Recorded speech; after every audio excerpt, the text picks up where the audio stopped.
Bet you weren't expecting another one of these Wildermyth ones. I suddenly realised at the end of the last episode I hadn't really gone through the backgrounds of everybody. So this is the you know, the epilogue or whatever the hell it's called of the series, where I'm just going to go through each character, go through and yeah, read their histories, I suppose.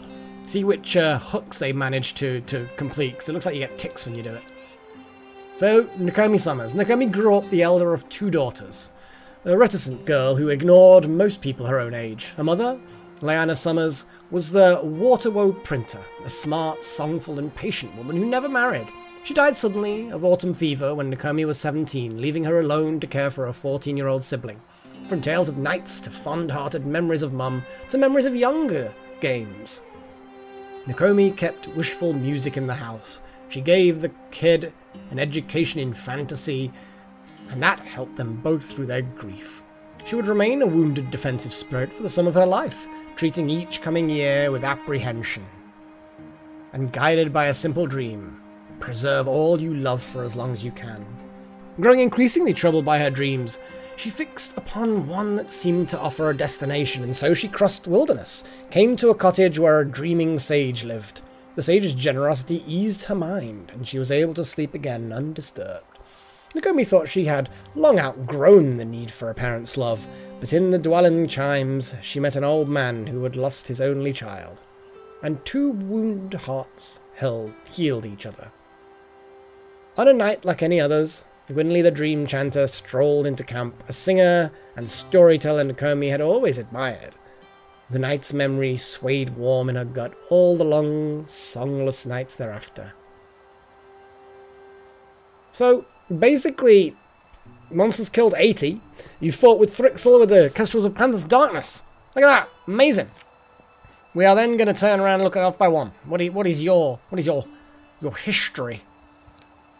The younger of 2 children, off by one lived his lucky childhood, only looking upward. The printing shop where he was raised was always full of books, and off by one read a lot of them. He was the kid whose smarts the others in class would take advantage of, but he was just happy to be included. He was 14 when his mother died of autumn fever, casting him as his older sibling's charge, Nakomi's burden. Even at 14, he felt his own weight. He tried to grow up as quickly as possible to take on more and more, and he found the effort rewarding and empowering, though it made him stand apart. Peers of his age admired off by one, but they could never really understand him. And even his siblings seemed confounded, almost hurt by off by one's temperance and competence. Privately, he would forever keep track of a parallel existence. Parallel lives for himself and for Nakomi and Mum. Lives without the bite of illness, worry, or regret. From his firmest, happiest memories, that alternate path could go anywhere, and he could be anyone. For a while, off by one carried a long, bloody, heavy splinter, pulled from his own body. It knocked around in a little leather pouch at his belt, and one night a great phantom bear, Emric, ambled by. Off by one went with it, to a place between death and living. He scooped the old ghost up in his heart, and forever afterwards they wandered together. He fought with Kestrel Praxis, 51 kills. It's not bad. That's not bad. Who is next? Well, we've had Nakomi. Let's go Spazero. As a boy, he wanted nothing more than to simply vanish into a book or a painting. Perhaps never come back. Escaping a wildfire to the shores of a green lake, he was rescued by a small community of waterlings. He spent precious days among them, and afterwards, the memory of their quest, their quiet strength seemed to flow inside of him. He appreciated the desperate kinds of love that mortal struggle often led to. A harsh injury during battle has left Spazero worse for wear. An old rival goaded him into an ill-fated chase. It cost him an eye, but he won a fair amount of wisdom. And you've killed 66 as part of your time within the Kestrels of Panthers Darkness. We are going to go and look at Paige. When Paige was 4, I think technically Paige is one of the characters that the story forces you to have, or gives you, and then they're important. But anyway, when Paige was 4, She and her elder sister were left in care of Waterwoe tradesfolk for a spring. Storms had caused havoc along the coast, and her parents travelled there to provide aid and clothing to the dispossessed. They never returned. Paige's older sister, Luna, took it hard, but raised Paige as well as she could. Still children, the two of them were abducted by Thrixel, who descended on their hometown and dragged all the young off to await doom in a dark and squalid pit. Paige's sister promised her that Paige would make it out, and she did. But Luna was lost. Like the girl's parents, lost somewhere Paige couldn't see or go or help, surviving those who loved her and had never been her choice. In the years that followed, she trained herself. She would fight to take her life back from circumstance, even if it meant facing the Thrixel's warped remnant of her sister. Paige's adventures. Once, when a friend of hers lost someone dear, Paige chose to help that friend across into Goddess's realm, where the two could live again, reunited. Ever since, she's treated stories of gods with greater reverence, and wondered just how much she's sacrificed to stay with the ones she loves. Or may someday. Paige discovered a strange rock buried in a lake, remarkably light, not to mention packed with instructions. She and Comey bathed the meteorite in the glimmer pool where once it fell, and Ogagen was the being who awoke. The celestial guide showed them the story of its long-lost friend, perhaps a rite of remembrance, before attaching to Paige's side. The two have wandered together ever since. And you've only killed 22 inside the Kestrels of Panther's Darkness, which is fair enough. Next, we're gonna have a little look at Astrudel. Steeped in a rare and wondrous tomes of across the world, Astrudel's family treasures helped him grow up wise and well-read.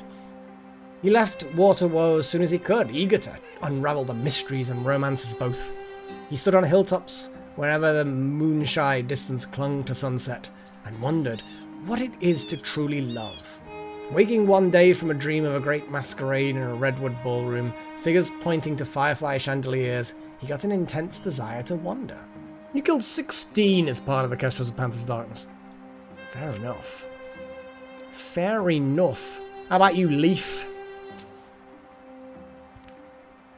Though his silly-hearted sister found contentment as a town guard, Leaf knew such a life would leave him full of disdain and waiting for death. Surely there had to be more. An odd spell spur turned his smile to sludge in the eyes of all but the women he'd marry. He didn't fight for any political purpose. Self-betterment seemed to be his only serious ambition. He journeyed into the depths of his own body and destroyed the parasitic entity that was chewing around in there.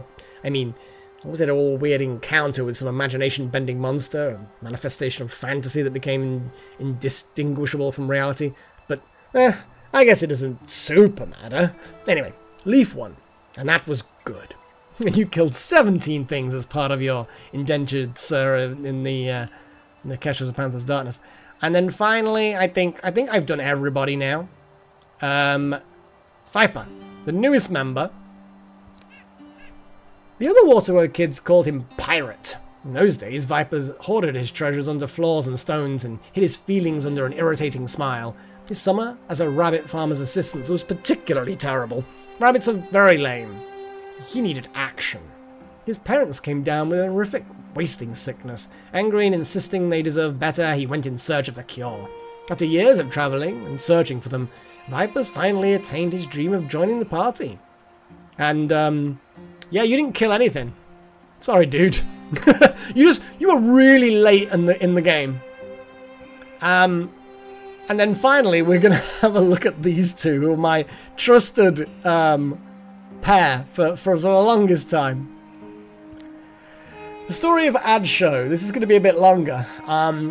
With parents who spent all their time engaged in drunken rows or else vulgar displays of affection, Adsho grew up a bully in Wolfwold. Envying the boys whose parents were respectful, his summer as a rabbit farmer's assistant was particularly terrible. Rabbits do nothing interesting. He needed action.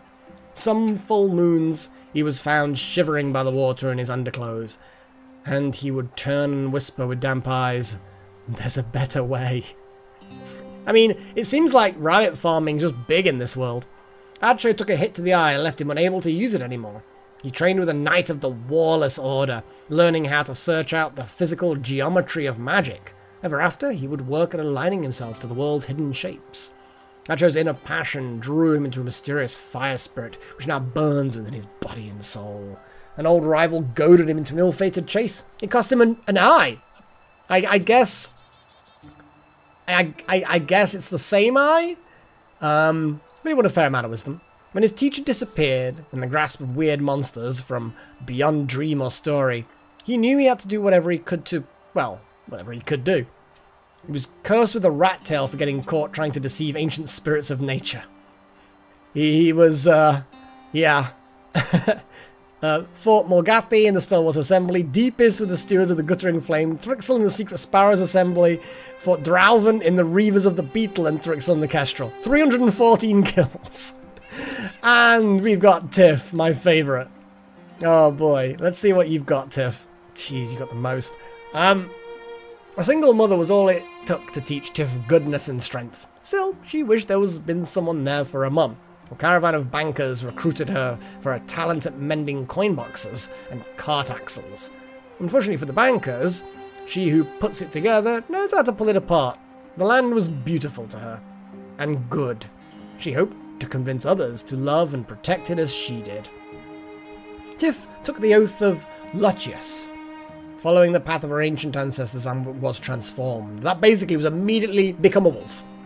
Enamoured with a comely character she met in a tavern, she followed them into an ambush, only narrowly to escape with life and freedom intact. From then on, Tiff was still an irrepressible flirt, but, well, maybe she was slightly more repressible?